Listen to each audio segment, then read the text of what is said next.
အားလုံးပဲမင်္ဂလာပါကျွန် Physics Channel ကနေကြိုဆိုပါရစေယူပဗေဒကိုပုံပုံနားလည်သက်ကြွမှုအတွက်ကျွန် Physics Channel မှာအတူတကွလေ့လာကြပါစို့ဒီနေ့ဆရာက grade 11ကျောင်းသားတွေအတွက်ဒီ chapter 1မှာမင်းတို့သိတဲ့ grade 10တော့အခြေခံလေးတွေလေအဲ့အခြေခံလေးတွေဆရာလည်းပြန်ပြောအောင်မယ်ဒီအခြေခံလေးကဘာလဲဆို sit trigonometric ratio trigo အချိုး6ချိုးဒီ trigo အချိုး6ချိုးကမင်းတို့သင်္ချာမှာလည်းတော်တော်လေးသင်ခဲ့ရတယ်ပြီးတော့ရင် physics မှာလည်း grade 10တော့ကသင်ခဲ့ရပြီဒါလေးပြန်တွေးတာဒီကောင်လေးအခုပြန်အသုံးဝင်ပါ grade 11 chapter 1မှာပြန်အသုံးဝင်ပါအဲ့တော့ trigonometric ratio တဲ့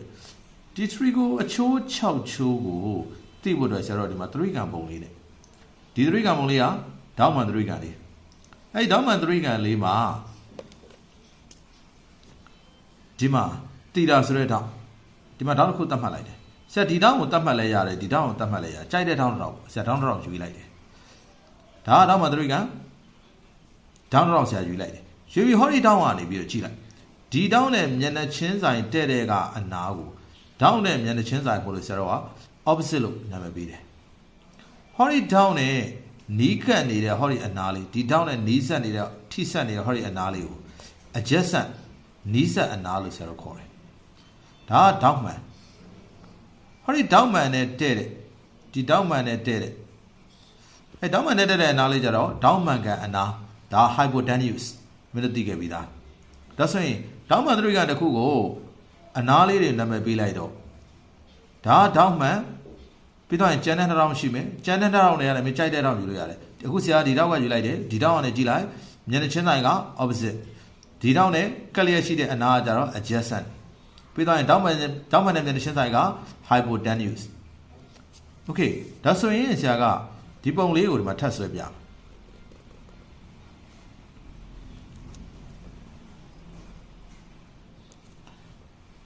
ဒါတောင်းမှန်တောင်းဆရာဒီအပေါ်နဲ့ယူလိုက်မယ်ဒီမှာတည်တာဒါဆိုရင်ဒီတောင်းနဲ့မျက်နှာချင်းဆိုင်ဟောဒီကောင်က opposite ဖြစ်သွားတယ်ဒီတောင်းနဲ့နီးစပ်နေတဲ့ဟောဒီအနာသည် adjacent ဖြစ်သွားတယ်တောင်းမှန်နဲ့မျက်နှာချင်းဆိုင်ဒီကောင်ကတော့ hypotenuse ပဲရှင်းတယ်နော်ဒါဆိုရင်ဆရာတို့ကဒီ3ကလေးရတယ်ဆရာဘာလုပ်တော့မလဲဆို trigo အချိုး6ချိုးအဲ့6ချိုးဆရာအချိုးချတော့ဒါကြီးလည်းမင်းတို့လည်းရင်းနှီးပြီးသားပါပထမဦးဆုံးအချိုးက sin နောက်တစ်ခုက cosine နောက်တစ်ခုက tangent နောက်တစ်ခုက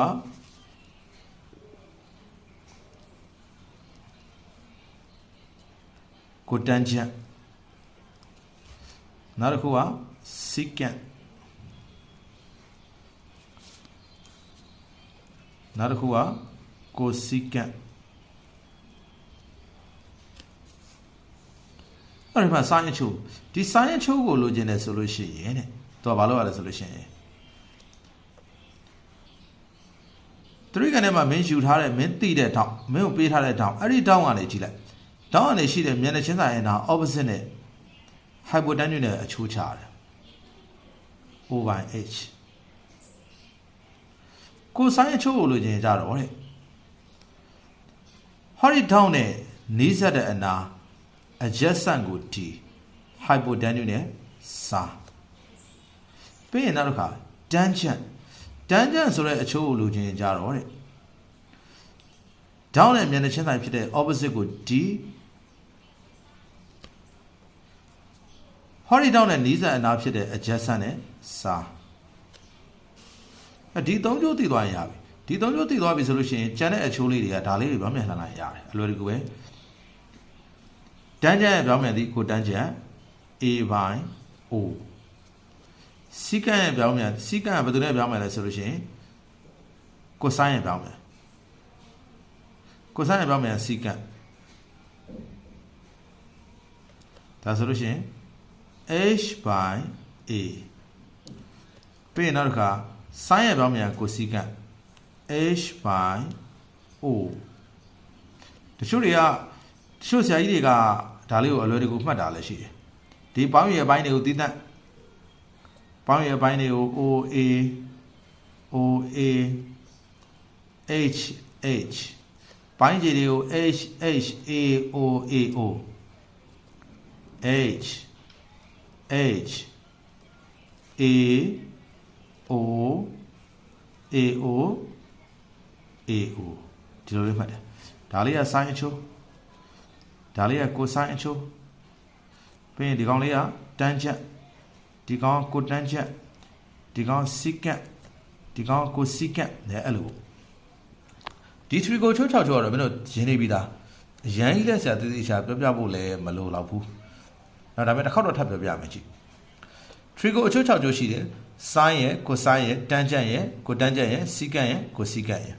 sin ဆိုရင် over h cosine ဆိုရင် a by h tangent ဆိုရင် over a cotangent က tangent ရဲ့ပြောင်းပြန် secant cosine ရဲ့ပြောင်းပြန် sin ရဲ့ပြောင်းပြန် cosecant အလွယ်တကူမှတ်ချင်တယ်ဆိုရင် OA OA HH HH AO AO ဒီ3ကိုအချိုး6ချိုးကိုတိသွားပြီဆိုတော့မှဒီ grade 11 chapter 1မှာရှိတဲ့